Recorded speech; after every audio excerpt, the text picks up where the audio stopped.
The ancient Sumerian tablets tell a story that has puzzled scholars, theologians, and alternative historians for over a century since their translation began in the mid-1800s.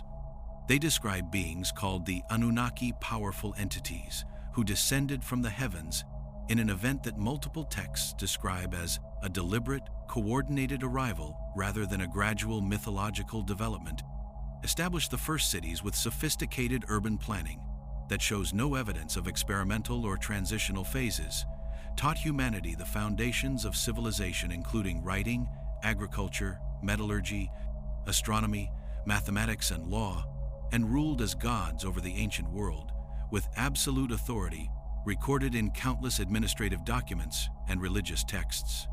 For thousands of years, spanning from approximately 3,500 BCE to around 2000 BCE, these beings were not just central but essential to Mesopotamian civilization. They were present in every major city through their temples that served as administrative and religious centers, their names inscribed on tens of thousands of tablets, recording everything from grain deliveries to astronomical observations, their authority acknowledged by kings who claimed divine mandate and priests who mediated between the divine and human realms, and their influence shaping every aspect of law, governance, social organization, and cultural development. Then, sometime around 2000 BCE, coinciding with major political upheavals and environmental catastrophes that reshaped the ancient Near East, something changed dramatically and irrevocably.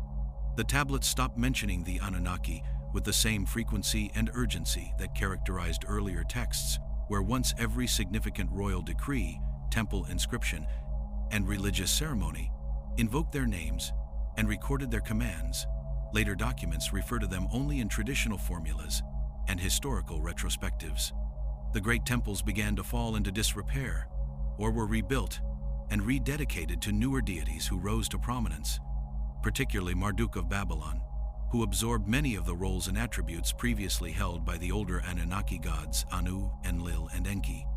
The elaborate rituals honoring these gods, rituals described in meticulous detail in earlier texts and requiring specific offerings, precise timing, and complex ceremonial procedures, became simpler, more symbolic, performed more out of cultural tradition than expectation of divine response. By the time of the Babylonian Empire in the early 2nd millennium BCE, when Hammurabi codified his famous law code, the Anunnaki had faded from daily religious life to become mythological ancestors, beings who once walked the earth, but who were remembered in legends rather than worshipped as living, active powers who could be consulted for guidance and whose favor needed to be maintained through sacrifice and obedience. The standard explanation offered by mainstream scholarship is that religious practices naturally evolved over time, that new gods replaced old ones through cultural syncretism as political power shifted from Sumerian city-states to Akkadian and later Babylonian empires, that theological concepts matured from concrete anthropomorphic deities to more abstract spiritual principles. This interpretation views the transition as peaceful, gradual, and driven by normal cultural development, the natural life cycle of religious ideas in changing social conditions.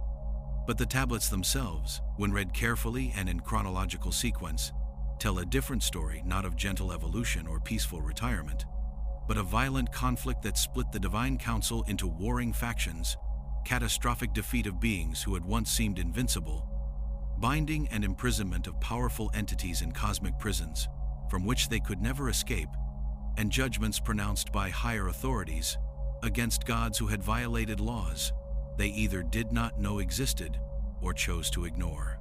They describe wars between the gods that shook heaven and earth, rebellions that split the divine council into hostile camps with irreconcilable differences, and judgments that resulted in the imprisonment of powerful beings in places of eternal darkness and silence. What if the Anunnaki did not simply fade away as cultural relevance declined and newer religious ideas supplanted older ones? What if they did not leave Earth voluntarily, choosing to return to heaven or to retire from active involvement in human affairs? What if they were overthrown through force, defeated in wars they could not win, and bound by forces they could not control or resist.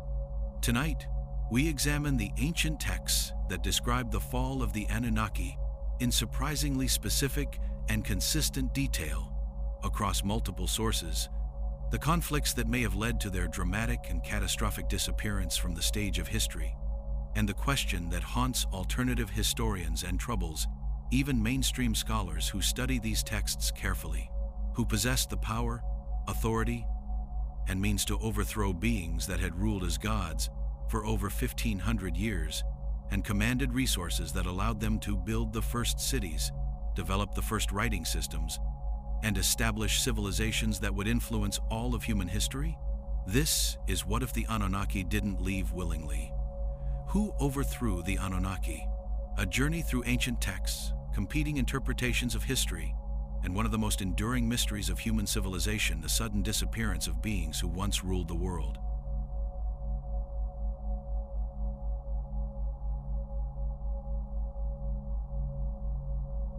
To understand the disappearance of the Anunnaki, one must first understand their dominance.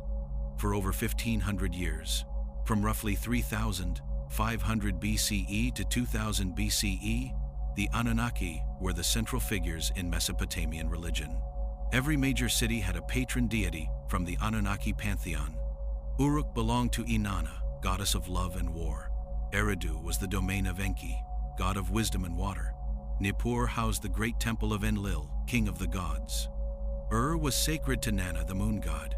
These were not distant, abstract deities, they were active participants in human affairs, receiving offerings, issuing commands through priests, and intervening directly in political conflicts. The tablets describe a highly organized divine hierarchy. At the top was Anu, the Sky Father, who ruled from heaven. Below him were 50 great gods, the senior Anunnaki, each with specific responsibilities. Beneath them were the Igigi, sometimes described as lesser gods or servants who performed manual labor. The system was bureaucratic, with clear chains of command, councils where decisions were made, and laws that even the gods were expected to follow. This was not a pantheon of chaos. It was an empire, celestial but structured, like any human kingdom. Then, beginning around 2200 BCE, something began to change. The tablets from this period show a shift in language. Earlier texts speak of the Anunnaki as present and active. They walk among humans. They speak directly to kings. They demand sacrifices and receive them. Later texts speak of them in the past tense, as if describing beings who once were, but are no longer. The rituals continue. The temples remain open, but the expectation of direct divine interaction fades. The gods become more distant, more symbolic, less physically present. By 2000 BCE, during the rise of Babylon, the religious texts had changed fundamentally. The Anunnaki were still mentioned, but they were described as bound, sleeping, or dwelling in distant realms. New gods rose to prominence. Marduk, the patron of Babylon, became the supreme deity, absorbing many of the roles and attributes previously held by Enlil and Anu. The older gods were not forgotten, but they were repositioned as ancestors, as the previous generation, as beings who had ruled and then stepped aside. This transition is usually interpreted by scholars as a natural evolution of religious thought, a reflection of changing political power. As Babylon rose to dominance over the older Sumerian cities, the Babylonians elevated their own god, Marduk, and reframed the older Sumerian deities as secondary or retired. This is a common pattern in ancient religions. Conquerors absorb and reframe the gods of the conquered. The process is understood as cultural syncretism, where new rulers maintain continuity with the past while asserting their own supremacy. The Roman Empire did this with Greek gods, renaming them but preserving their essential characteristics. Christianity did it with pagan holidays, transforming them into Christian feast days while retaining their seasonal timing. It is a strategy of conquest that minimizes resistance by honoring the old while introducing the new.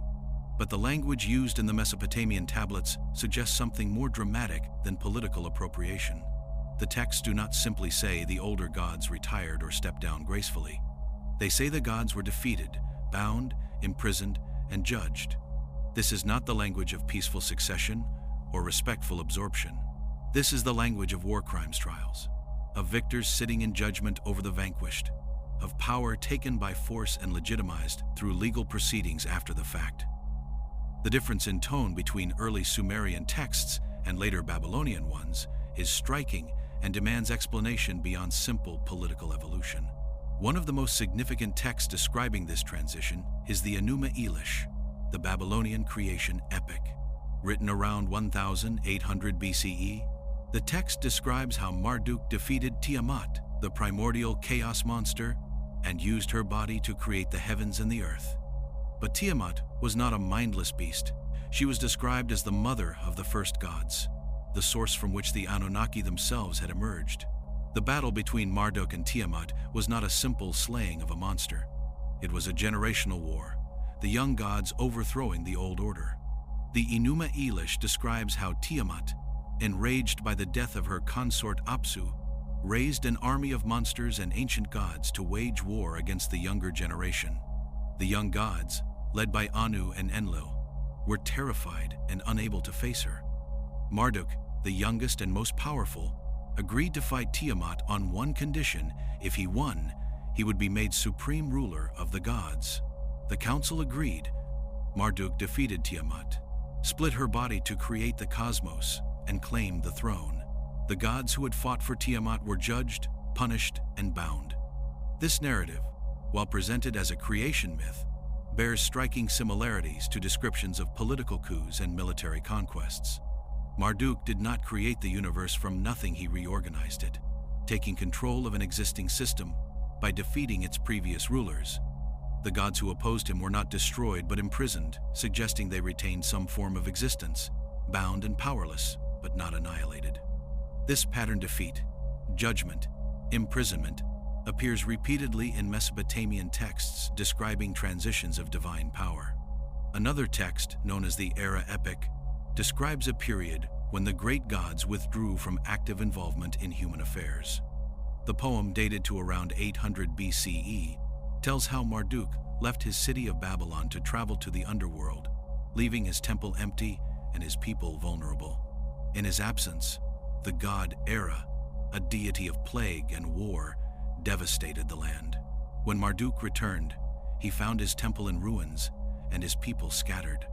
The text suggests that Marduk's departure was not voluntary. He had been forced to leave, possibly by other gods or by circumstances beyond his control. These texts, written centuries apart, share a common theme. The gods who once ruled with absolute authority were no longer in control. Something had changed. Something had shifted the balance of power. And the Anunnaki, the great gods who had taught humanity and ruled the ancient world, were no longer the supreme authorities. The question is, what happened? Did they leave? Were they overthrown? And if they were defeated, who or what had the power to challenge beings described as gods?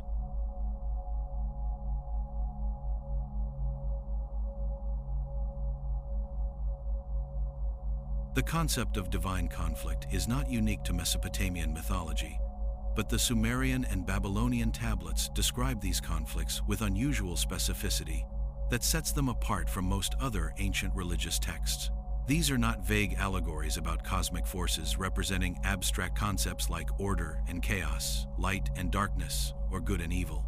They are detailed narratives with named participants whose individual motivations and actions are described, specific locations where battles took place, described military strategies and tactical decisions, and documented outcomes that had lasting consequences for both the divine and human realms. The gods fought each other with the same political calculations, strategic alliances, and bitter personal rivalries that characterize human warfare. They formed coalitions, made treaties, broke agreements, and waged wars that sometimes lasted for generations.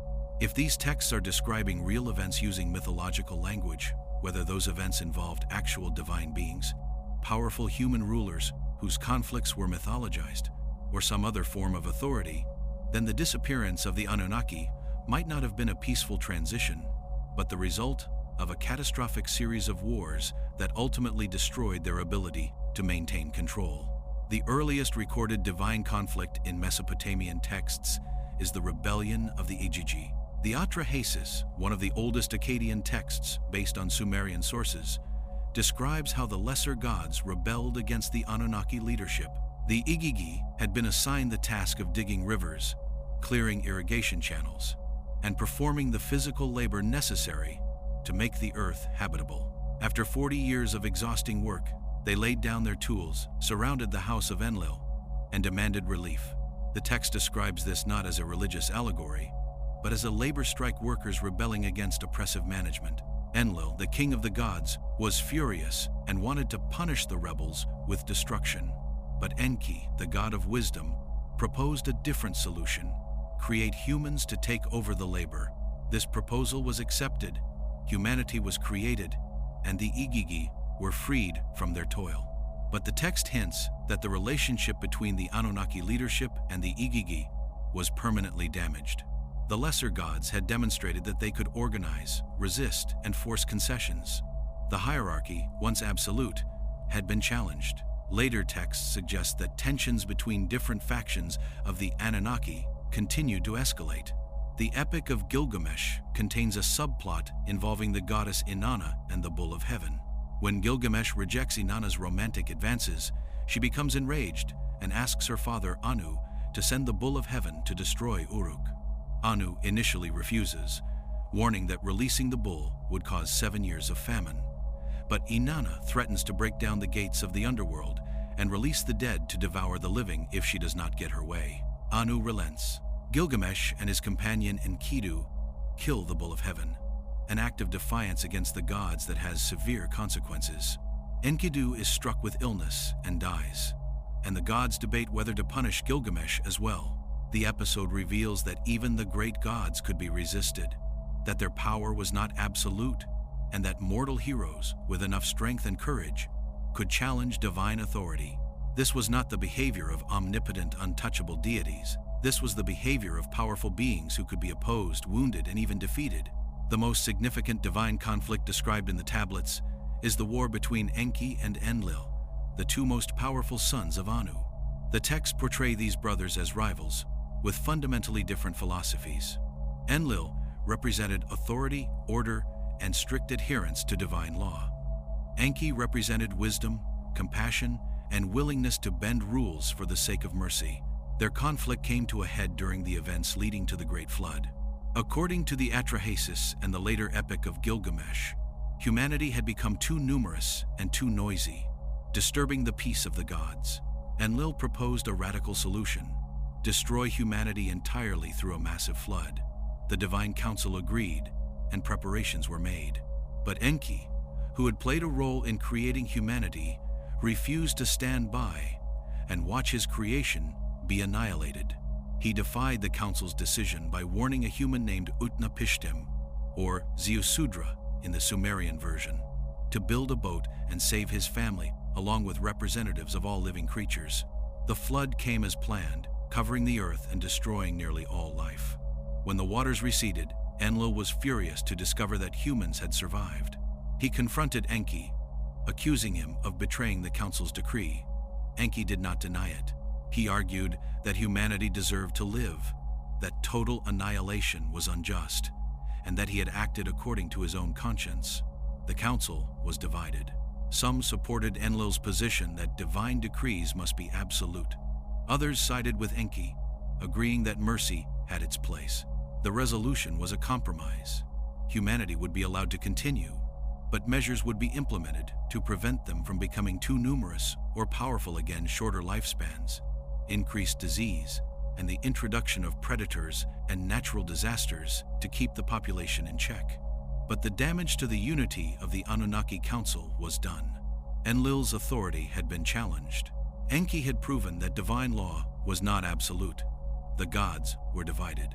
This division is reflected in later texts that describe the Anunnaki not as a unified pantheon, but as competing factions. Some tablets refer to the gods of heaven versus the gods of the underworld, suggesting a split between those who remained in positions of authority and those who had been exiled or imprisoned. Other texts describe conflicts between city-states as manifestations of conflicts between their patron deities when Uruk fought Ur. It was said that Inanna and Nanna were at war. By the time of the Babylonian period, the divine hierarchy had been completely reorganized. Marduk had risen to supremacy, not through inheritance, but through conquest. The Enuma Elish describes his ascent in terms of military victory, political maneuvering, and the defeat of older divine powers. Marduk did not serve the older gods, he replaced them. He took their roles, absorbed their attributes, and bound those who opposed him. This pattern of divine conflict, rebellion, and succession suggests that the Anunnaki did not simply fade from history. They were overthrown, defeated in a series of divine wars that split the pantheon, weakened their collective authority, and ultimately led to their replacement by a new generation of gods. If the tablets are describing real events, whether literal divine beings, advanced humans, or some other form of authority, then the disappearance of the Anunnaki was not peaceful retirement. It was the result of conflict, and the victors were not the Anunnaki themselves, but those who came after.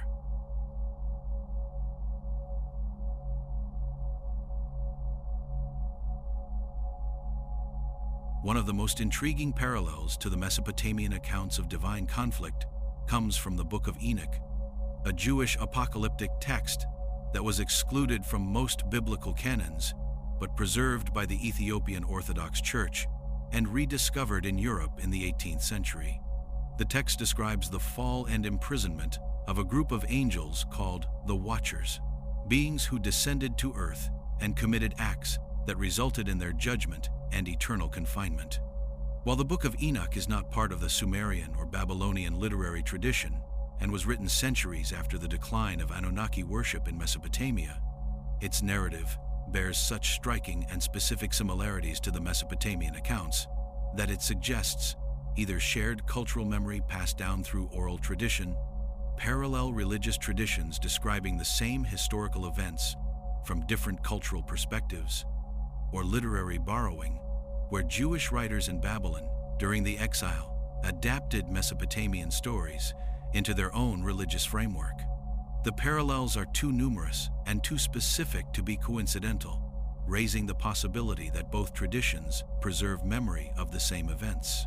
The Book of Enoch describes how 200 angels, led by a figure named Semyaza, descended to earth, took human wives, and taught humanity forbidden knowledge.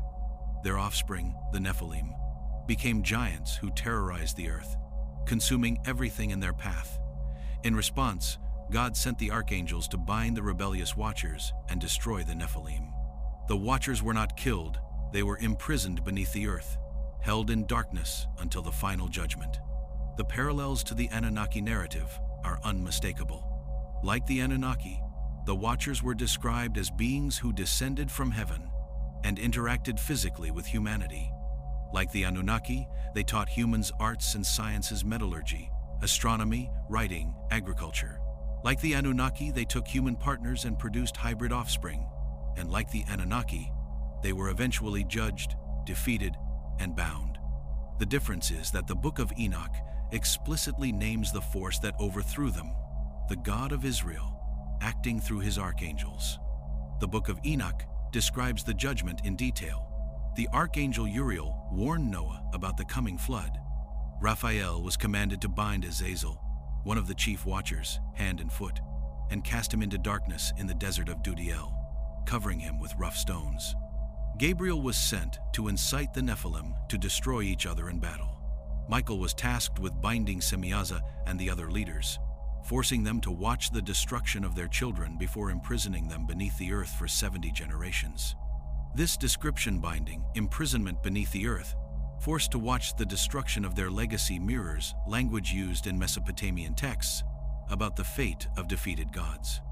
The Enuma Elish describes how the gods who sided with Tiamat were judged and imprisoned after Marduk's victory.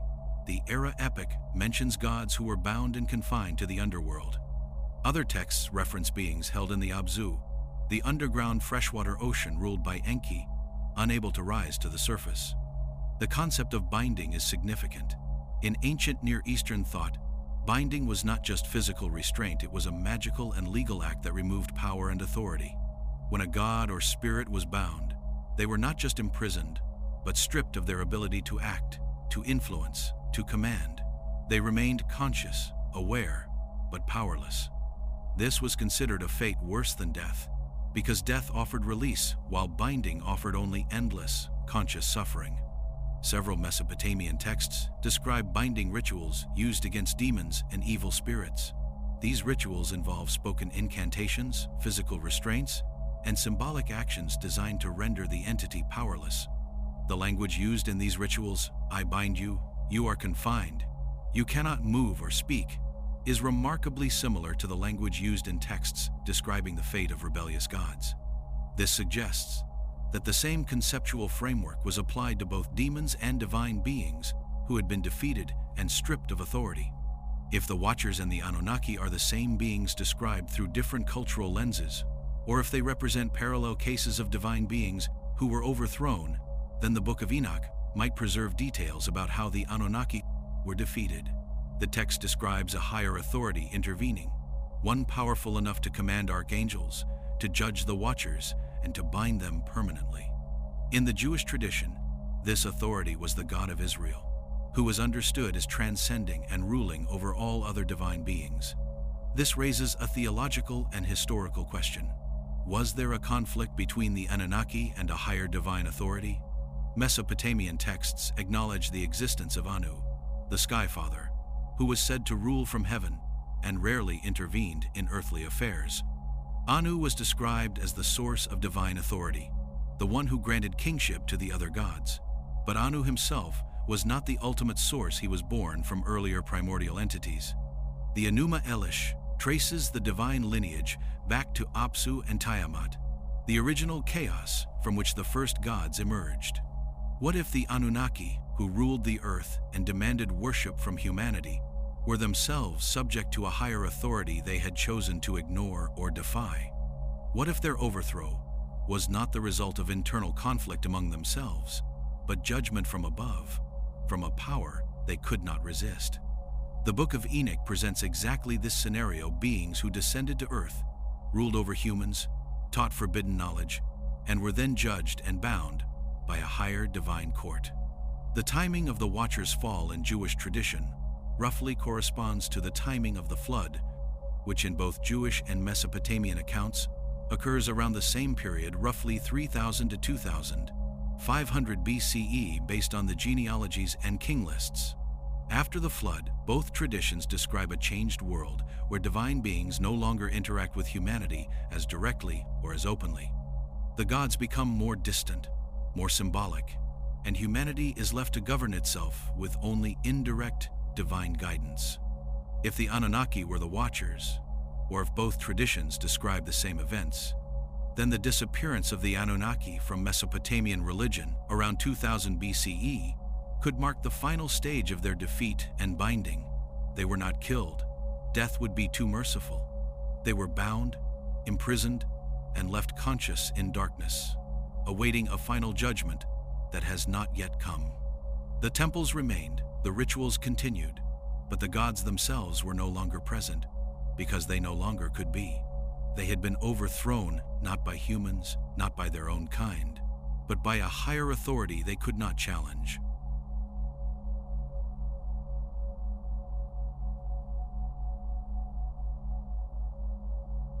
One of the most dramatic changes in Mesopotamian religion occurred between 2300 and 2000 BCE, a period of political upheaval that coincided with significant shifts in how the gods were described and worshipped. This was the era of the Akkadian Empire under Sargon the Great, followed by the collapse of centralized authority, and then the rise of the Third Dynasty of Ur. During this tumultuous period, something happened to the Anunnaki. Their voices, once recorded frequently in texts describing divine commands and messages, became increasingly rare. Earlier Sumerian texts often included direct quotations attributed to the gods. Kings would record messages they claimed to have received directly from Enlil, Inanna, or Enki. Priests would transcribe oracles delivered in temples. The gods spoke, and their words were written down. But after 2200 BCE, these direct communications became less frequent and eventually stopped almost entirely.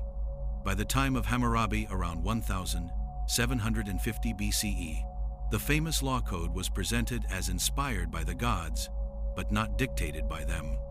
The king received wisdom and authority from Marduk, but Marduk did not speak the laws. The king formulated them based on divine principles. This shift from direct divine speech to divinely inspired human action represents a fundamental change in the relationship between gods and humanity. It suggests that the gods were no longer available for consultation, no longer answering prayers with audible voices, no longer appearing in dreams and visions with clear instructions. The silence was so pronounced that it required explanation, and various texts from the period attempt to account for it. One explanation offered in the texts is that the gods had withdrawn because of human sin. The Era epic describes how Marduk abandoned his temple in Babylon, allowing the city to be destroyed because the people had become wicked and no longer honored him properly. Similar themes appear in Assyrian texts from later periods, where gods punished disobedience by withdrawing their presence. But this explanation does not account for why all the gods withdrew simultaneously, why the silence affected every city and every deity in the pantheon. Another explanation appears in texts describing the reorganization of the divine hierarchy. The Enuma Elish, written during the Old Babylonian period, describes how Marduk took control of the divine council and reorganized the cosmos. After defeating Tiamat, Marduk assigned the older gods to various duties and locations. Some were placed in charge of the heavens, others of the underworld. The text suggests a redistribution of authority that removed many of the Anunnaki from active involvement in human affairs. They were not destroyed, but they were reassigned, relocated, or retired. A third explanation, found in magical and exorcism texts, suggests that some gods had been bound or imprisoned by rival powers. These texts describe rituals to release or free divine beings who had been confined, suggesting that the concept of bound gods was not just mythological but practical. Priests believed they could perform rituals to unbind entities that had been magically restrained. If the priests believed gods could be bound, then the disappearance of the Anunnaki might have been understood as the result of successful binding rituals performed by rival factions, human or divine. The archaeological evidence supports the textual accounts of dramatic change during this period. Many major Sumerian cities show signs of destruction and abandonment around 2200 BCE, during a period known as the 4.2 kiloyear event, a severe drought that lasted for centuries and caused widespread famine, migration, and political collapse. The Akkadian Empire fell. Cities were abandoned. The population of southern Mesopotamia declined sharply. When civilization recovered under the Third Dynasty of Ur, around 2100 BCE, it was different, more bureaucratic, more centralized, and less focused on individual patron deities. The temples continued to function, but their role changed. Instead of being places where gods actively communicated with priests and received offerings in exchange for direct intervention, they became administrative centers, managing resources and performing symbolic rituals.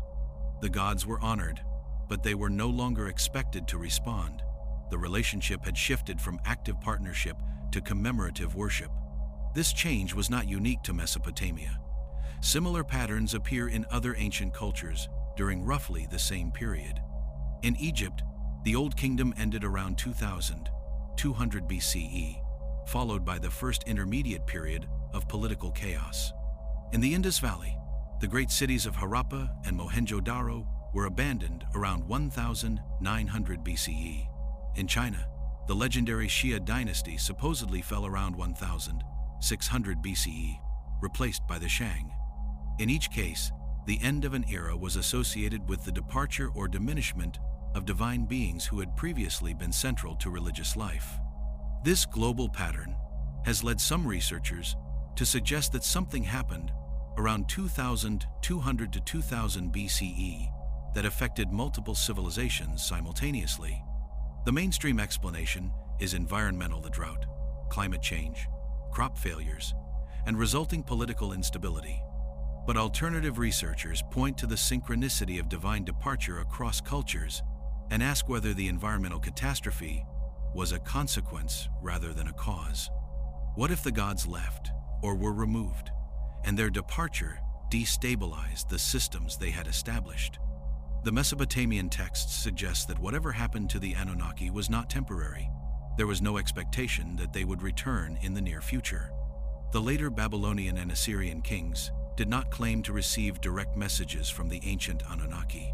Instead, they honored Marduk, Ashur, and other newer deities who had risen to prominence after the Anunnaki's decline. The old gods were remembered, their stories were copied and preserved, but they were treated as the past, not the present. One text from the Neo-Assyrian period explicitly describes the Anunnaki as sleeping or dormant. The text states that they would remain so until a time of awakening, a future moment when they would rise again. This eschatological expectation, the belief that the old gods would one day return, appears in various forms throughout Mesopotamian literature. It suggests that the silencing of the Anunnaki was understood not as permanent death, but as temporary imprisonment or enforced absence. If the Anunnaki were overthrown and bound, as the text suggests, then the great silencing was the inevitable result. Bound gods cannot speak. Imprisoned beings cannot answer prayers. The temples remained because they were infrastructure, physical monuments that outlasted their occupants.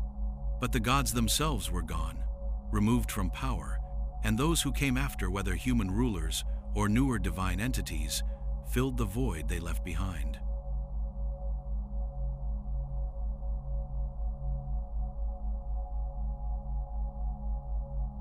If the Anunnaki were overthrown, the question becomes, by whom? The texts suggest several possibilities, each with different implications for what actually happened and why.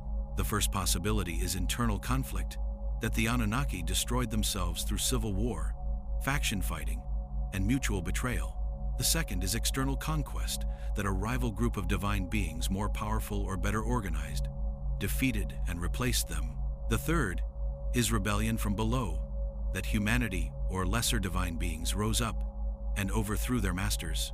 The fourth, and most speculative, is intervention from above, that a higher cosmic authority judged and removed the Anunnaki for their transgressions. The internal conflict theory has significant support in the texts.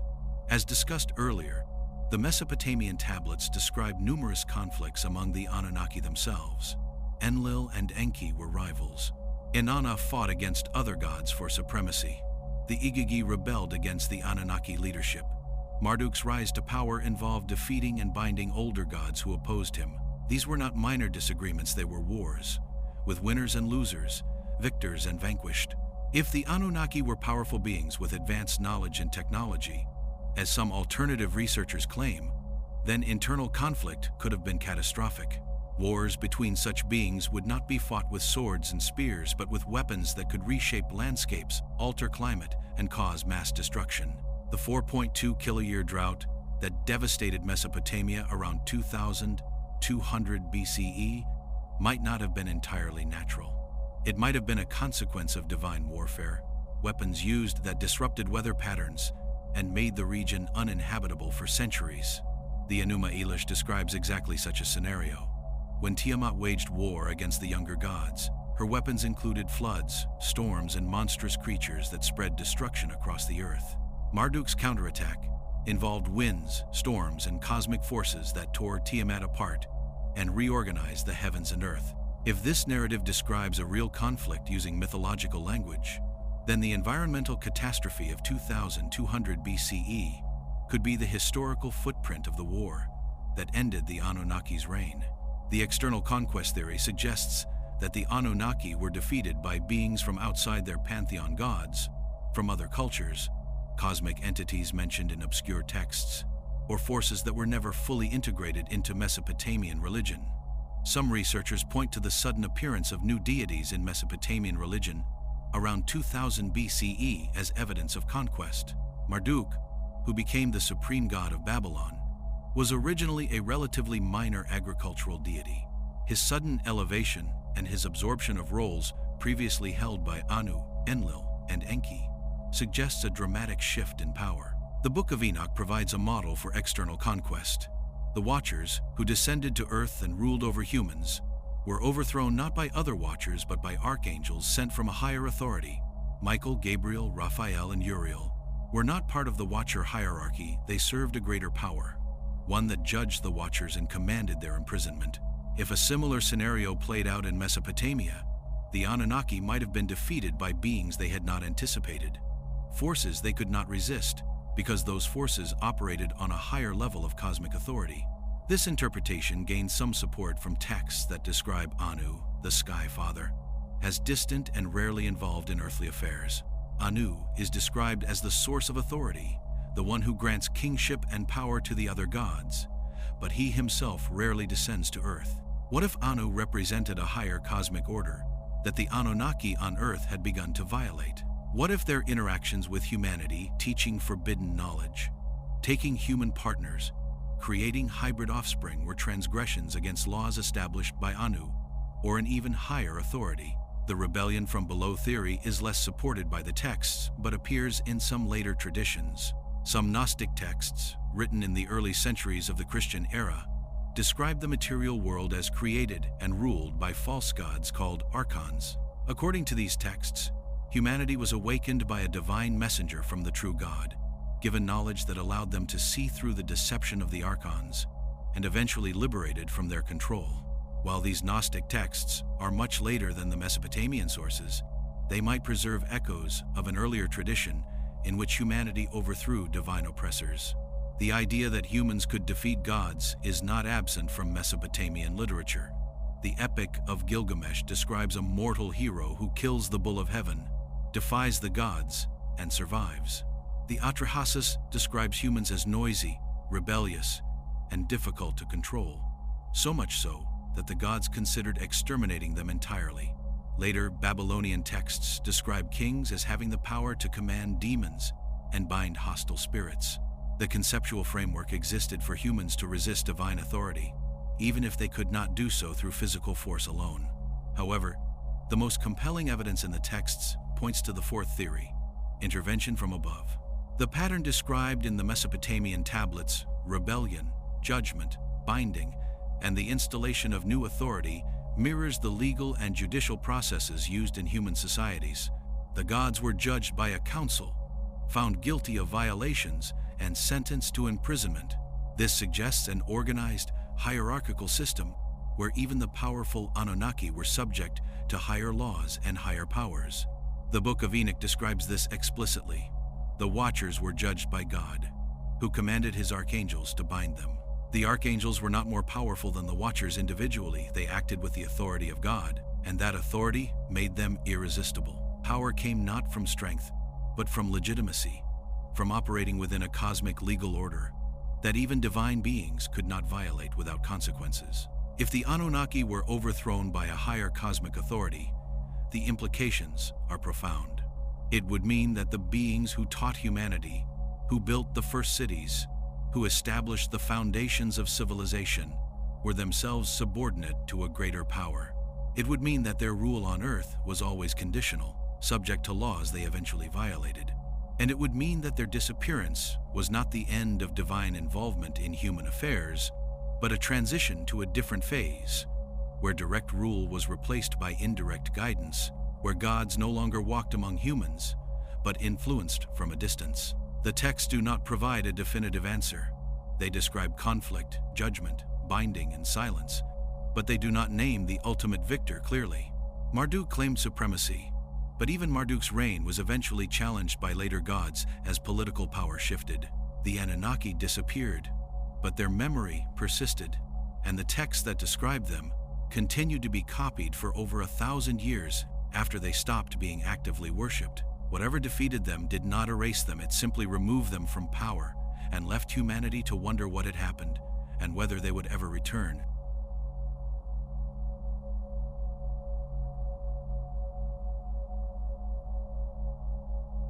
The concept of divine judgment is central to understanding what may have happened to the Anunnaki.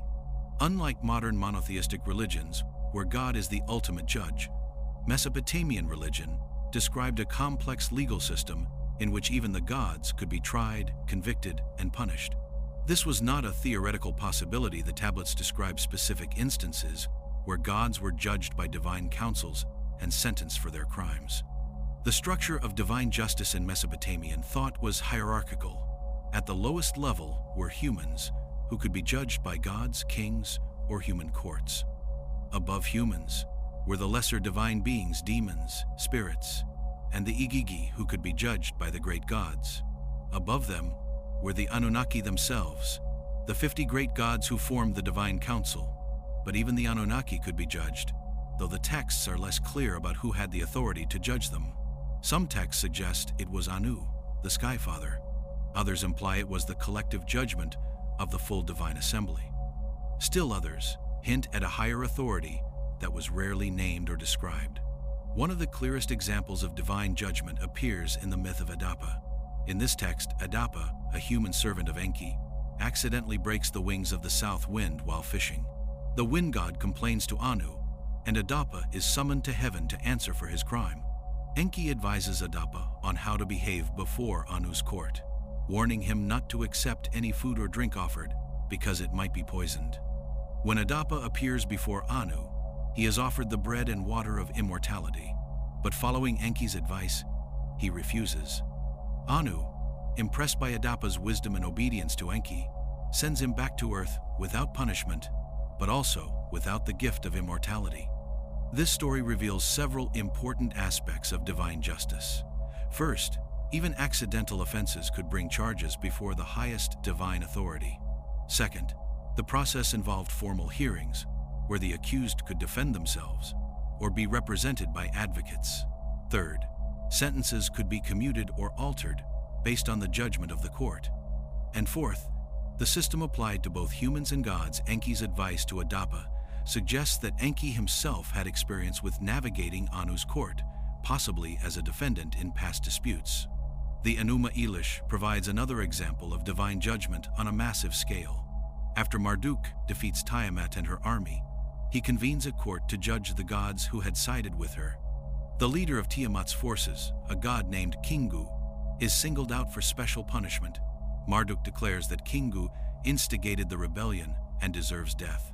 Kingu is executed, and his blood is used, mixed with clay, to create humanity. The other gods who fought for Tiamat are judged individually. Some are assigned new roles. Others are bound and imprisoned. None are simply forgiven or released. The language used in these judgment scenes is legal, not metaphorical. The gods are accused, evidence is presented, verdicts are pronounced, and sentences are carried out. This was the divine equivalent of a war crimes tribunal, where the victors judge the vanquished not just for losing, but for the crimes they committed during the conflict. The fact that such judgments were recorded and treated as precedent suggests that the Mesopotamians believed divine beings were subject to law, that might did not make right, and that even the powerful could be held accountable. If the Anunnaki disappeared as a result of cosmic judgment, what were the charges? The text provides several possibilities. The first is the corruption of humanity. The Atrahasis describes how the gods created humans to serve as workers, but the relationship quickly became exploitative. Humans were treated as slaves, burdened with impossible labor and given no rest. When they complained, the gods' first response was to increase their suffering, and when that failed, to destroy them entirely. This treatment of a created species designed to be caretakers of the earth could have been seen as a violation of cosmic law. The second charge is the mixing of divine and human bloodlines. Both the Mesopotamian tablets and the Book of Enoch describe how divine beings took human partners and produced hybrid offspring. In the Book of Enoch, this is explicitly stated as the primary crime for which the Watchers were judged and bound. The mixing of species violated the boundaries established at creation, producing beings, the Nephilim, that were abominations in the eyes of the higher divine authority. If the Anunnaki committed the same transgression, they could have faced the same judgment. The third charge is the teaching of forbidden knowledge. The Book of Enoch lists specific knowledge that the Watchers taught humans: metallurgy, cosmetics, astrology, sorcery, weaponry, and describes these teachings as violations of divine law. The knowledge was meant to remain in heaven, possessed only by divine beings. By sharing it with humanity, the Watchers gave mortals power they were not meant to have, tools they were not ready to use responsibly. The same accusation appears implicitly in Mesopotamian texts that describe humanity's rapid advancement from simple farmers to builders of cities and empires. If that advancement was the result of divine instruction rather than natural development, then the Anunnaki who provided that instruction could be guilty of cosmic crimes. The fourth charge is tyranny and the demand for worship. The Anunnaki did not serve humanity, they ruled it. They demanded sacrifices, built temples where they were honored as supreme beings, and commanded absolute obedience. If these beings were not truly gods, but something else, advanced humans, extraterrestrials, or intermediate divine beings who had overstepped their authority, then their demand for worship could have been seen as blasphemy, a usurpation of honor that belonged only to the highest cosmic authority. The sentence for these crimes, according to the texts, was not death, but binding. The gods who violated divine law were not annihilated but imprisoned, confined to places where they could not act, could not speak, could not influence events.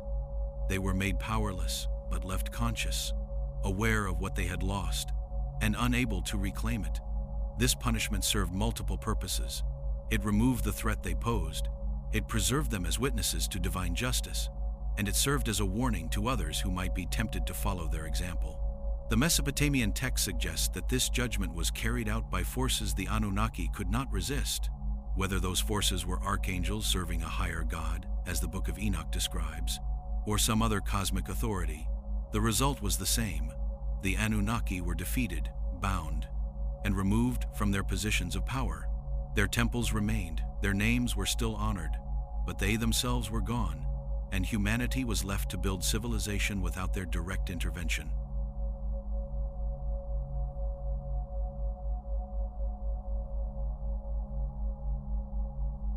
The concept of bound gods appears throughout ancient Near Eastern literature, not as a rare occurrence, but as a persistent theme.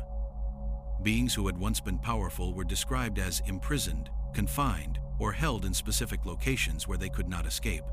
The locations varied. Some gods were said to be bound beneath the earth, others in the depths of the Abzu, still others in distant cosmic prisons. But all shared the characteristic of being removed from active participation in the world while remaining conscious and aware. The most famous prison for defeated divine beings in Mesopotamian cosmology was the Abzu, the underground freshwater ocean ruled by Enki. Before Enki claimed it, the Abzu was ruled by the primordial god Apsu, the consort of Tiamat. When Apsu grew tired of the noise and chaos created by the younger gods, he plotted to destroy them. Enki discovered the plot and killed Apsu, taking control of the Abzu as his own domain. But the text suggests that Apsu was not truly destroyed, he was bound, confined to the depths where he could no longer threaten the younger gods. Later texts describe the Abzu as a place where dangerous entities were held. Demons, evil spirits, and rebellious gods were bound and cast into the underground waters, sealed by Enki's magic, so they could not rise. The Abzu became not just Enki's palace, but a cosmic prison, a repository for beings too dangerous to allow free, but too important to completely destroy. Enki's role as jailer added to his reputation as the wisest of the gods. He maintained order not just by creating, but by containing threats. Another prison mentioned in the tablets was the underworld itself, the realm of the dead ruled by the goddess Ereshkigal. The underworld was not just for human souls, it also housed divine beings who had been defeated, disgraced, or removed from power. The descent of Inanna, one of the most important Mesopotamian myths, describes how Inanna traveled to the underworld and was stripped of her power, killed, and hung on a hook as a piece of rotting meat.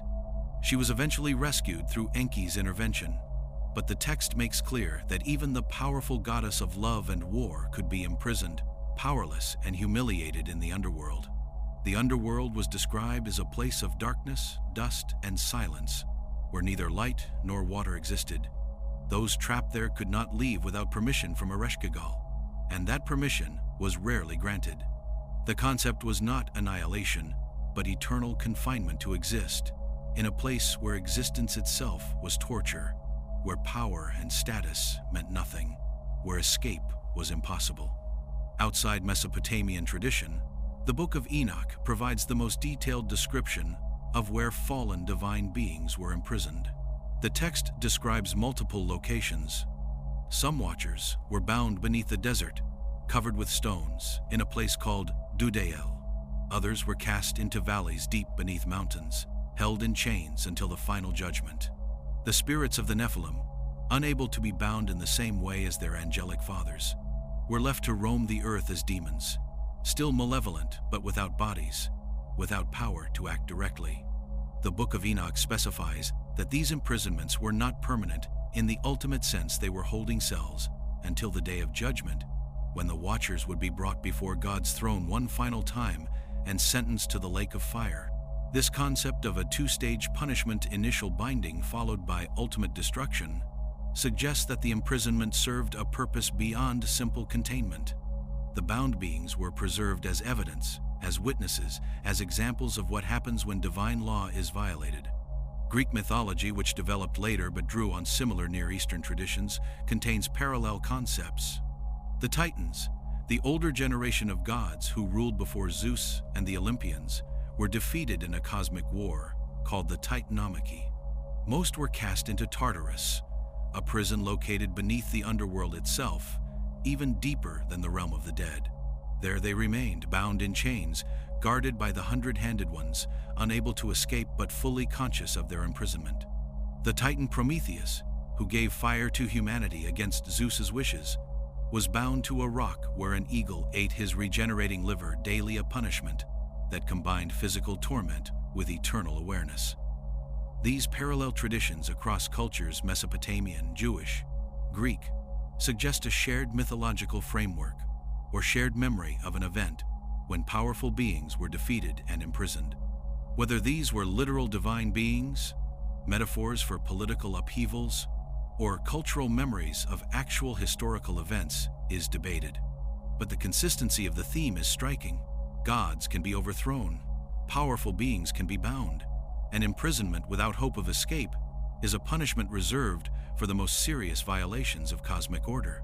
If the Anunnaki were imprisoned in this way, it would explain their sudden disappearance from active worship around 2000 BCE. They did not die or leave Earth voluntarily, they were bound, confined to places where they could no longer communicate with humanity, could no longer receive sacrifices, could no longer intervene in human affairs. The temples remained because they were physical structures that outlasted their occupants. The rituals continued because tradition demanded it, and because priests and kings found it useful to claim divine authority, even if the gods themselves were no longer present. But the beings who had once inhabited those temples, who had received those sacrifices, and who had issued commands to kings and priests, were gone, imprisoned, bound, and silent. The text suggests that some knew where the imprisoned gods were held. Certain tablets describe rituals to visit the bound gods, to leave offerings in the places where they were confined, perhaps hoping to gain favor for the day when they might be released. Other texts describe attempts to free bound gods, using magic, sacrifice, or appeals to higher authorities. These efforts were apparently unsuccessful. No text describes the triumphant return of a freed Anunnaki, the restoration of their power, or the resumption of their rule. The imprisonment held, suggesting that whatever force had bound them was stronger than any power available to humans or to the gods who remained free. The long imprisonment of the Anunnaki, if it occurred, represents one of the most dramatic reversals in the history of religion. Beings who had been worshipped as supreme, who had claimed absolute authority over humanity, who had built empires and established civilizations, were reduced to silence, powerlessness, and confinement. Their fall served as a warning. No matter how powerful, no matter how ancient, no matter how revered, those who violate cosmic law will be judged and punished. The warning echoes through millennia, preserved in myths, recorded in tablets, and repeated in traditions across cultures. The mighty can fall, and when they do, their imprisonment is eternal.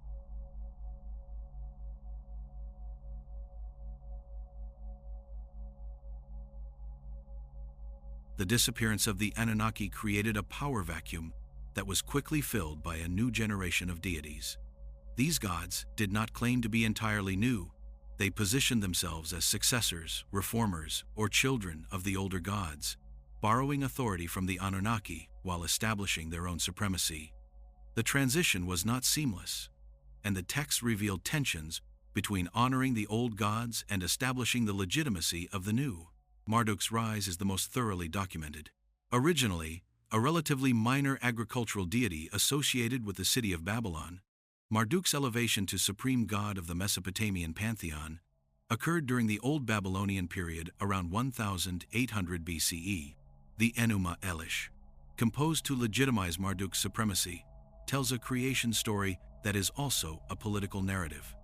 Marduk defeats Tiamat, the primordial chaos monster who had birthed the first gods, and uses her body to create the ordered universe. In return for this service, the other gods grant him kingship over heaven and earth. But the Enuma Elish is more than a creation myth. It is a manifesto of regime change. The old gods, the original Anunnaki who had ruled before Marduk's rise, are not eliminated but subordinated. They acknowledge Marduk's supremacy, give him their names and powers, and serve in his court. 50 of them, representing the great Anunnaki Council, each transfer one of their attributes to Marduk, who thus accumulates the collective power of the entire pantheon. This was not a natural succession.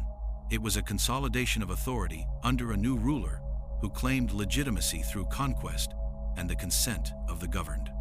The text carefully establishes that Marduk did not simply seize power, he earned it through service, was granted it through democratic decision of the divine council, and exercised it with justice.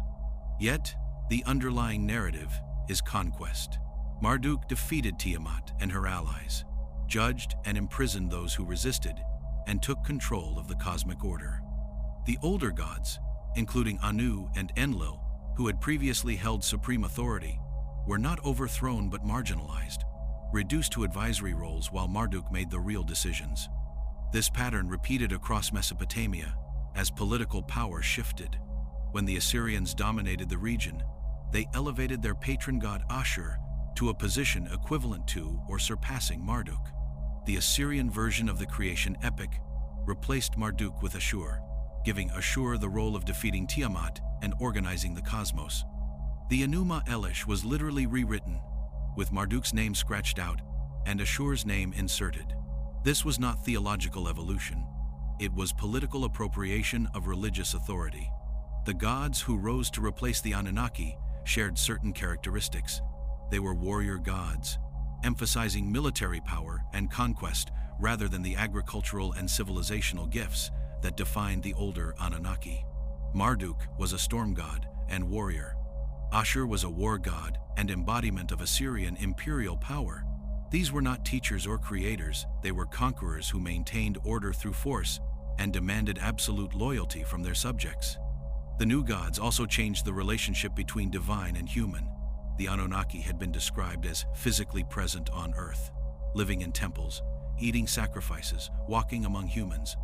The new gods were more distant, more symbolic, more concerned with cosmic order than with daily human affairs. They issued commands through kings and priests, rather than speaking directly to individuals. They punished entire nations for disobedience, rather than intervening in personal disputes.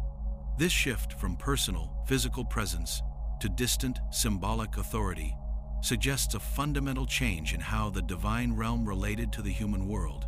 Some researchers interpret this transition as evidence that the Anunnaki were literal beings, either extraterrestrials or advanced humans, who were physically present and were then replaced by abstract concepts that humans worshipped symbolically.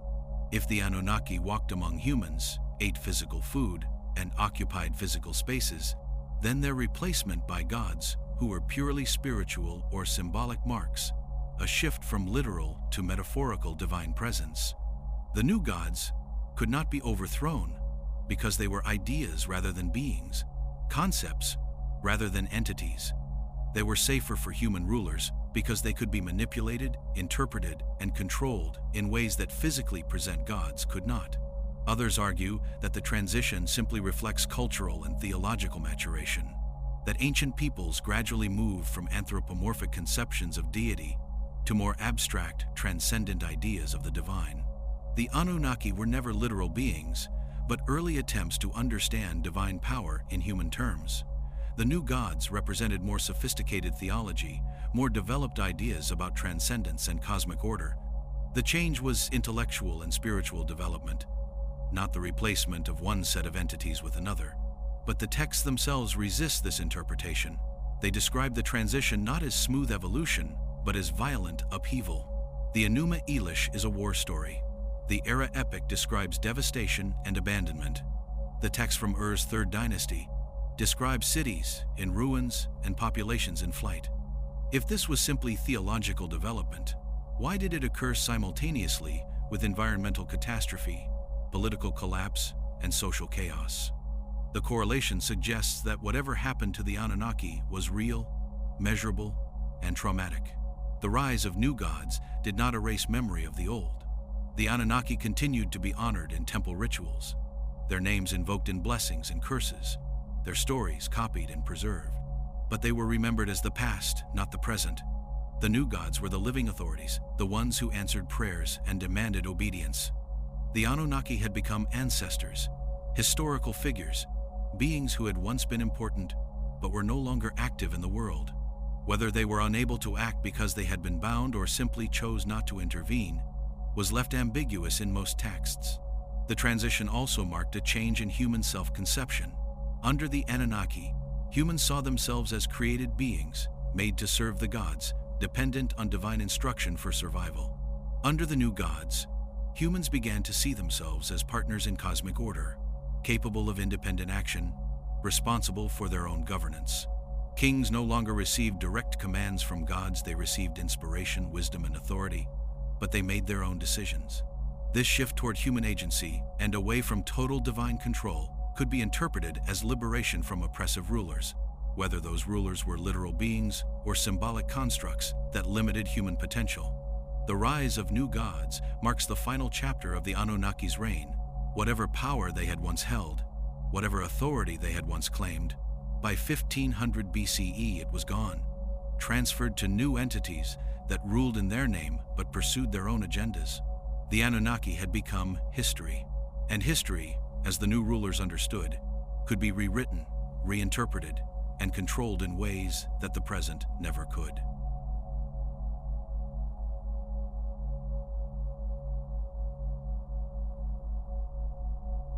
Over 4,000 years after the Anunnaki dominated Mesopotamian religion, their disappearance remains one of the great unsolved mysteries of ancient history, a puzzle that continues to generate debate among archaeologists, historians, theologians, and alternative researchers. The tablets describe powerful beings who taught humanity the foundations of civilization, established the first cities, demanded worship and sacrifice, ruled with absolute authority for over 1,500 years, and then vanished from active religious life in a period of dramatic upheaval.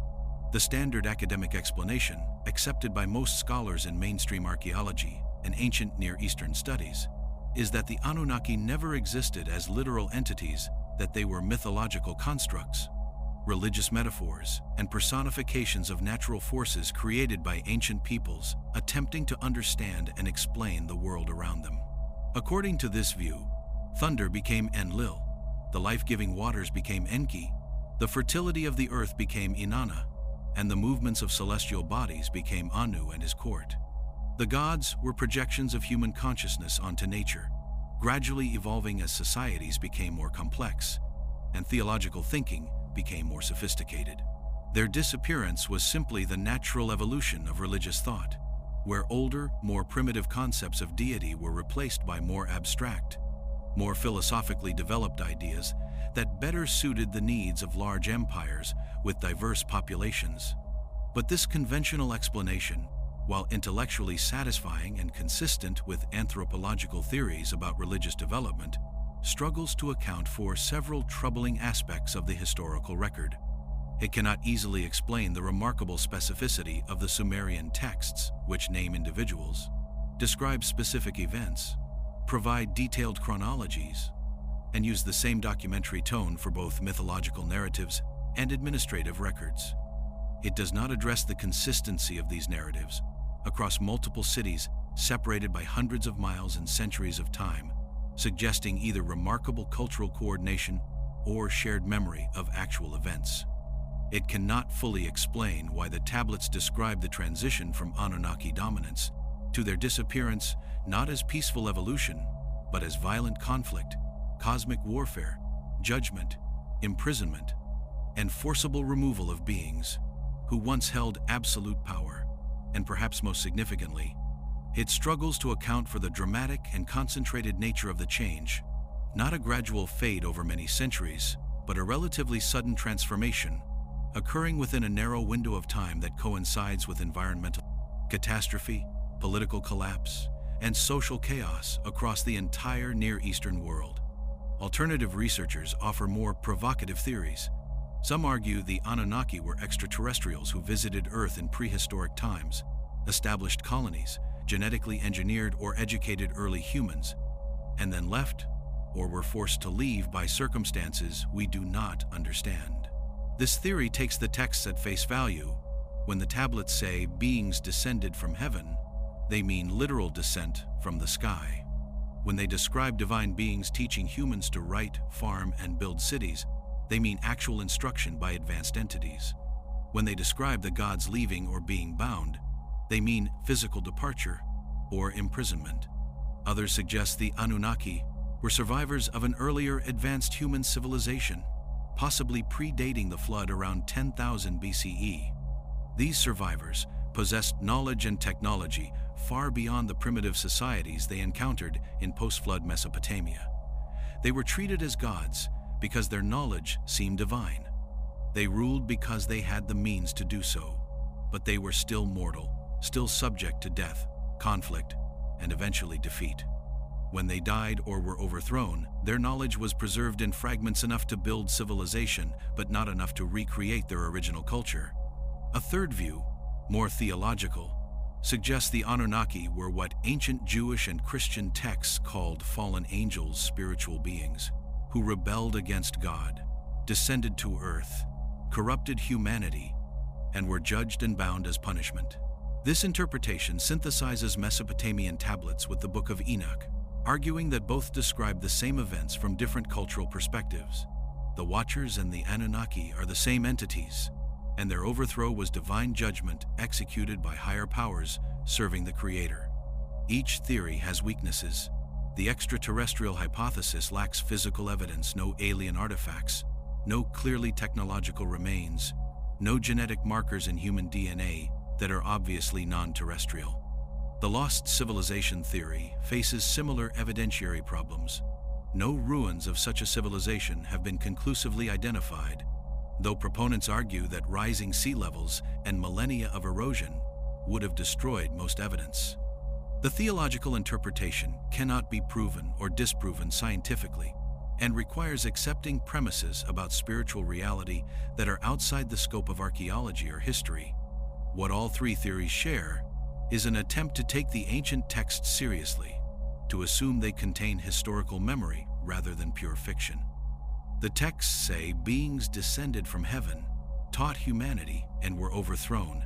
Perhaps they should be believed, even if the exact nature of those beings, alien, human, or spiritual, remains uncertain.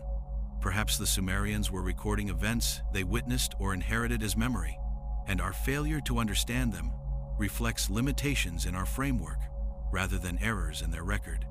The mainstream academic view remains that the Anunnaki were mythological, that their stories are allegories for natural phenomena or political relationships, and that their disappearance reflects changes in theology rather than the literal departure of physical beings.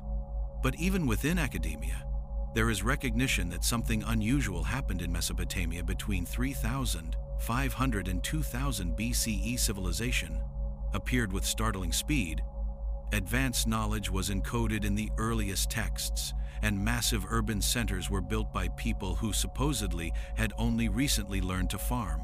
How they accomplished this remains debated. The question of what happened to the Anunnaki cannot be answered definitively with the evidence currently available. The tablets provide tantalizing clues but not conclusive proof. Archaeological sites reveal sophisticated ancient civilizations, but not the mechanisms by which they developed.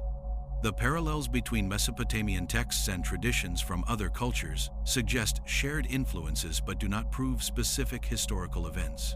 What can be said with certainty is that the Anunnaki were central to Mesopotamian civilization for over 1,500 years and then abruptly ceased to be. Whether they were gods, humans, aliens, or metaphors, their influence shaped the development of writing, law, astronomy, mathematics, and urban organization. Their legacy is the foundation of Western civilization, even if their nature remains mysterious. And their disappearance, whether through departure, death, or imprisonment, marks one of the great transitions in human history, the moment when humanity stopped being guided by gods and began charting its own course. The tablets remain carved in clay, preserved for millennia, waiting to be read and reinterpreted by each new generation. What they reveal depends on what questions we ask and what answers we are willing to consider.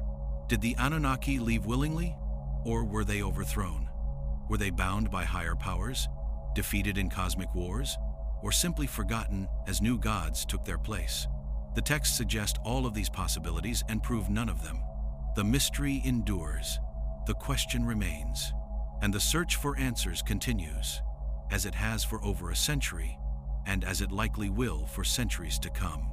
The Anunnaki ruled, the Anunnaki fell, and what happened in between may be the most important story never fully told.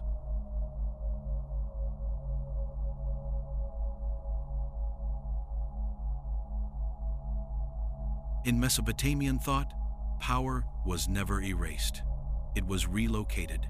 When a god fell, the texts did not describe disappearance into nothingness. They described descent, confinement, sealing, and distance. The universe was layered, and removal from authority meant being forced into a lower layer where action was no longer possible. To understand what may have happened to the Anunnaki, it is necessary to understand these places of confinement and what they represented in the Mesopotamian imagination. The most significant of these places was the Abzu. In modern summaries, the Abzu is often simplified as a freshwater ocean beneath the earth. This description is accurate but incomplete. The Abzu was not merely a body of water.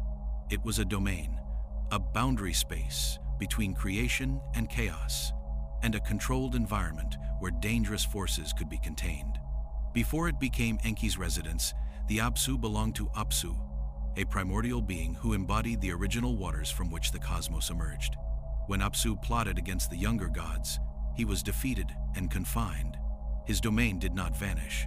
It became a controlled zone under new authority. This transformation matters. The Abzu shifted from origin space to containment space. Enki's rule over it marked him not only as a creator and benefactor of humanity, but also as a custodian of forces that could not be allowed to roam freely. Texts describe Enki as the god who binds, restrains, seals, and neutralizes threats through wisdom rather than destruction. In this role, he resembles a warden as much as a savior. The Abzu is where things go when they cannot be destroyed, but must be rendered inactive. Several tablets refer to divine beings who are held in the depths, unable to rise. The language is precise. They are not dead. They are not sleeping. They are restrained. Incantation texts use similar vocabulary when dealing with demons or hostile spirits. The practitioner does not annihilate the entity. They bind it, confine it, and prohibit movement or speech. The same conceptual framework appears when describing defeated gods. This suggests that Mesopotamians did not draw a sharp line between divine and demonic when it came to punishment. Power determined rank, but law applied to all. Alongside the Abzu stood the underworld, ruled by Ereshkigal. Unlike later concepts of hell, the Mesopotamian underworld was not primarily a moral afterlife for humans. It was a realm of enforced inertia. Everything there was diminished. Food turned to dust, water was brackish, light was absent, speech was muted, entry was easy, exit was nearly impossible. For humans, it was inevitable. For gods, it was punitive. The descent of Inanna illustrates this clearly. Inanna enters the underworld alive, armed with divine authority. At each gate, she is stripped of power. Her crown, her staff, her garments are removed. By the time she reaches the throne of Ereshkigal, she is powerless. She is judged, killed, and hung like a carcass. Her resurrection requires intervention from outside the underworld's authority, and even then, it comes at a cost.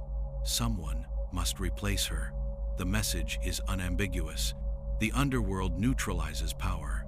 Even gods cannot escape its logic without consequence.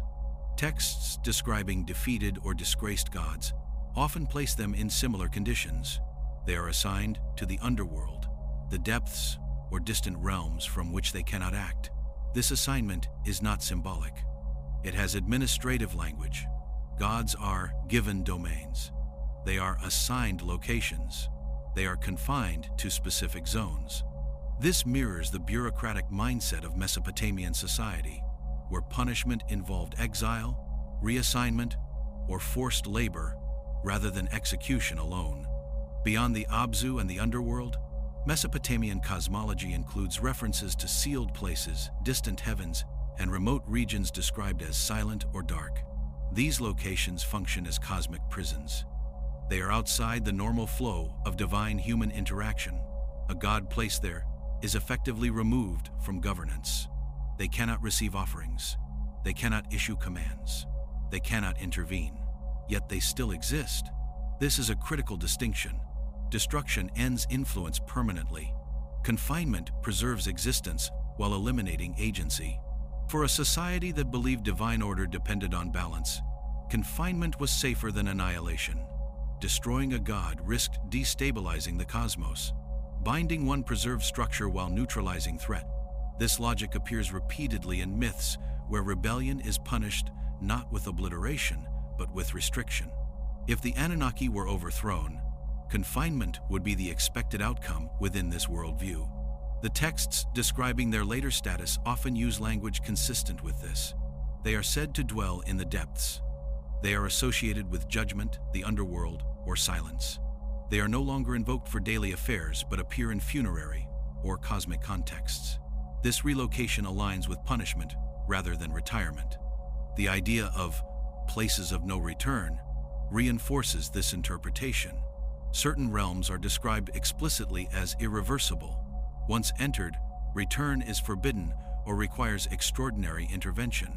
For humans, this finality explains death.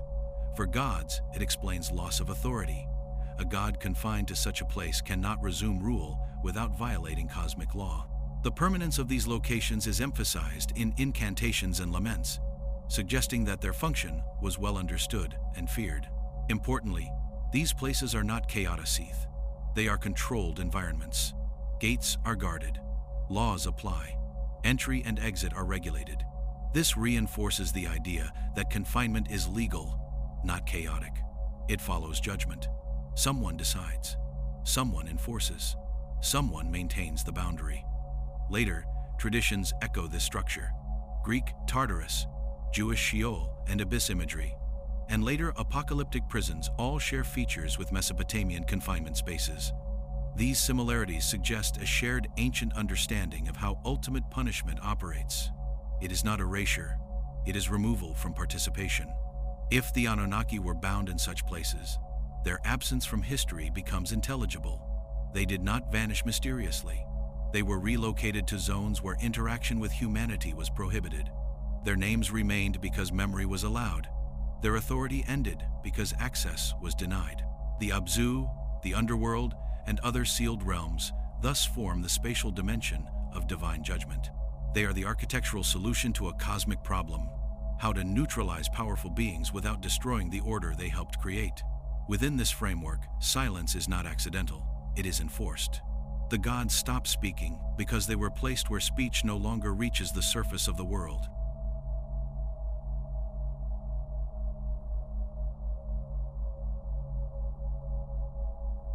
In Mesopotamia, the gods did not speak to everyone. They spoke through gates, through sealed rooms, through trained hands that knew how to press a reed into wet clay and leave behind a record that would harden into law.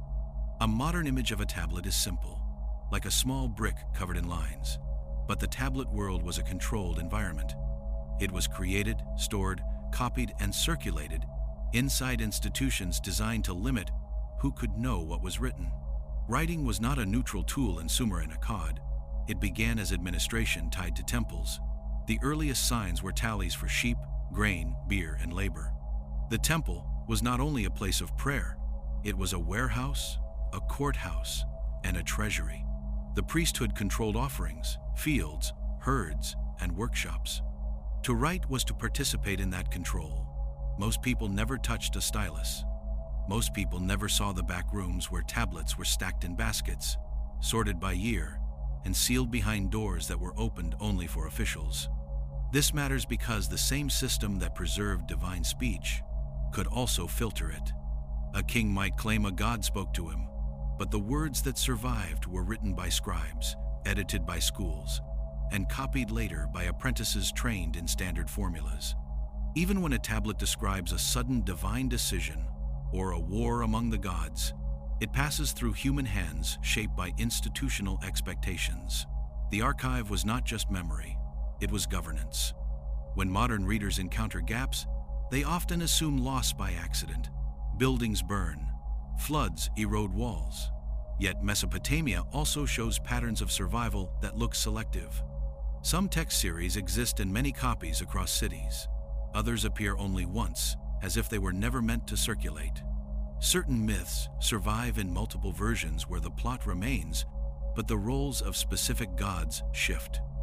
Names are replaced, titles changed, and blame redistributed, like a story being adjusted to fit a new center of power while keeping the older structure intact. The scribal schools that trained writers were conservative by design. Students copied canonical compositions until the signs became automatic. The most copied texts were not necessarily the most truthful, but the most useful. A hymn that praised a city's patron deity supported the city's identity. A myth that justified a new political order supported the dynasty that funded the temple. If a narrative described a divine defeat that made current rulers look illegitimate, it would not be a priority for endless copying. Colophons, the short notes at the end of tablets, sometimes reveal this logic. They may name the scribe, the workshop, or the temple where a copy was made. They may list the series title and tablet number. Some add warnings about ownership or proper handling. These notes show that Mesopotamian scholars understood texts as objects with access rules. A ritual could be shared widely because it reinforced a public system. Another could be restricted because it contained dangerous names, procedures, or claims that were not meant for ordinary ears. If the Anunnaki were overthrown, the archive would have been a battlefield of memory. Victors do not only take cities, they take names.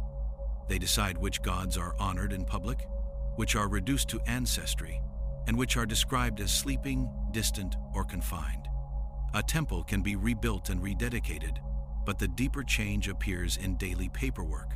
Which deity receives offerings in the ledger? Which god is invoked at the top of a treaty? Which divine authority is said to grant kingship? The rise of Babylon shows how this can happen without open erasure. Marduk does not enter as a stranger with no connection to earlier tradition. He rises by absorbing it. In texts written to praise him, other gods offer him powers, names, and roles. The old order is not denied. It is reorganized. This allows continuity for the population while establishing supremacy for the new patron. The same strategy could apply to a disappearance. If older gods were truly absent, their absence could be explained as relocation, retirement, or reassignment, while the practical center of worship shifted to whoever could still be presented as active. But some tablets resist a smooth story. They preserve a tone of crisis. They speak of binding, judgment, and silence. They describe places where divine beings are confined and cannot rise. They mention councils convened after conflict, assigning roles and restricting movement. These are details that complicate peaceful succession. Their survival suggests that complete control over memory was not achieved, or that certain specialist circles kept older accounts because they still mattered for ritual, exorcism, or legal precedent within the divine world. At the same time, abundance can create an illusion of completeness. Tens of thousands of administrative tablets survive, yet they represent only what was written down, stored, and later recovered. A missing series might be missing because it was copied rarely, kept elsewhere, or destroyed deliberately. Clay does not burn easily, but it can be broken, ground into fill, or reused in construction. A purge does not require fire. It can be done with routine labor and time. There is also translation inside ancient time. Sumerian became a scholarly language long after everyday speech shifted to Akkadian. Scribes still copied Sumerian texts as classics, sometimes adding glosses. This created another layer of control. A composition could remain present in the archive while becoming inaccessible to ordinary people. If the most troubling accounts of divine conflict survived mainly in an older language, public religion could drift towards safer formulas while specialists guarded older material without announcing what it implied. In that setting, silence becomes meaningful. The decrease in direct divine speech after the upheavals of the late 3rd millennium BCE may not only reflect changing belief, it may reflect changing documentation. A priest who once recorded an oracle might later record a festival instead. A king might still claim divine support, but rely on general blessings rather than quoted commands. This reduces the risk of contradiction. When gods do not speak in text, they cannot be proven absent. They can be treated as present in principle, while functionally removed from daily affairs. The tablets then may not merely record what happened, they may record what was allowed to be said. The question of overthrow is not only a question of battles and myth, it is also a question of archives, schools, and institutions that survived long enough to write the next line.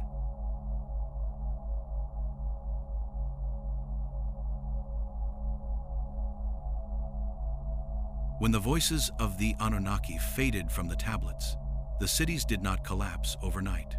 Uruk did not empty its streets in a single generation. Nippur did not close its gates because Enlil no longer spoke. Temples continued to function, fields were still irrigated, and administrators kept counting grain. Civilization did not end with divine silence. Instead, it adapted. This endurance is one of the strongest pieces of evidence that whatever happened to the Anunnaki was not myth alone, but a structural rupture that forced human systems to continue without their original overseers. In the earliest phases of Sumerian urban life, cities were inseparable from their gods. A city was not simply dedicated to a deity, it was considered the deity's estate. The temple complex stood at the center, both physically and economically. Land belonged to the god, herds belonged to the god, workshops operated in the god's name, and the king ruled as steward rather than owner. Administrative tablets make this clear. Offerings are listed as deliveries to divine households. Laborers are recorded as working for temple estates. Justice was framed as the execution of divine will, not human discretion. This arrangement assumes presence. A god who owns land must be able to receive it. A god who commands labor must be able to demand it. A god who grants kingship must be able to withdraw it. Yet after the upheavals around 2200 BCE, the administrative machinery continues. While the language of immediacy weakens, the god remains the legal owner on paper, but practical authority shifts to human officials. The temple becomes less a residence and more an institution. Archaeology reflects this change. In cities rebuilt after periods of collapse, temples are often smaller or more standardized. Monumental construction gives way to functional layouts. Storage rooms and administrative offices expand, while cultic spaces become more symbolic. This does not indicate loss of religion. It indicates reorganization. The temple is no longer waiting for a god who might arrive. It is managing resources in the god's absence. Kingship changes alongside architecture. Earlier rulers frequently described themselves as chosen personally by a god who appeared in a dream or spoke through an oracle. Later kings still claim divine favor, but the language becomes less specific. They are beloved by a god, protected by a god, guided by divine wisdom. The god endorses rather than instructs. This subtle shift allows governance to continue without requiring direct divine intervention that no longer occurs. Legal texts show the same pattern. Early judgments invoke divine decision as immediate cause. Later law codes present rules as inspired by gods but articulated by kings. Hammurabi famously depicts himself receiving authority from Marduk, yet the laws are framed as his judgments for maintaining order. The god authorizes the system, but the king operates it. This distinction matters. It marks the transition from rule under gods to rule under law. Cities that outlive their gods also develop stronger bureaucratic memory. When divine presence weakens, continuity depends on records. Contracts become more detailed. Administrative categories multiply. Time is tracked carefully. Human institutions compensate for the absence of supernatural oversight by tightening procedure. This is not secularization in a modern sense, but it is a shift toward human responsibility. Importantly, there is no evidence of panic in the texts about divine disappearance. No tablet declares that the gods are gone and the world is ending. Instead, the change is absorbed gradually. Ritual continues. Festivals are held on schedule. Offerings are made even if no response is recorded.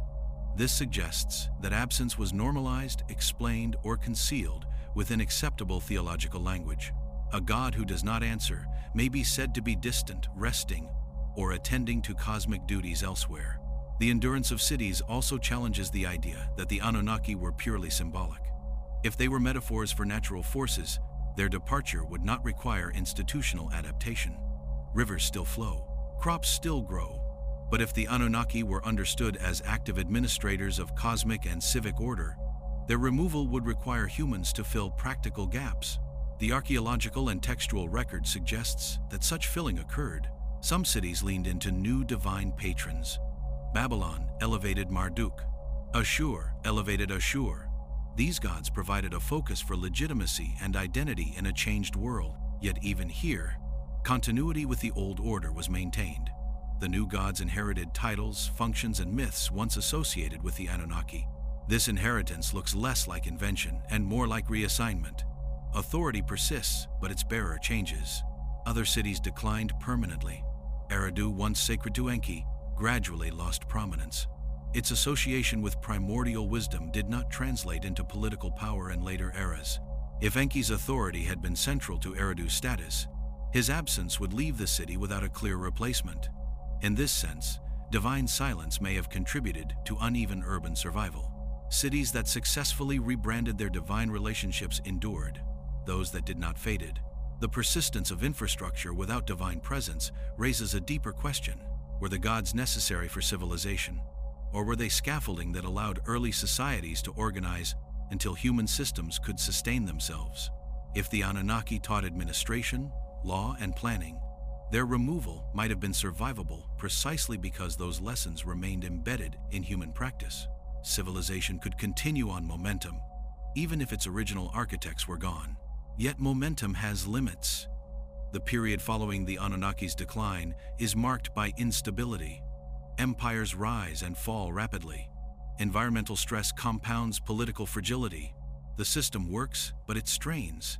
Without gods who intervene to restore balance, correction becomes slow and costly. Human rulers must solve problems gods once addressed. Success depends on adaptability rather than divine favor. The cities that outlived their gods are not monuments to divine absence. They are evidence of transition. They show how a world structured around divine authority restructured itself around institutions, memory, and law.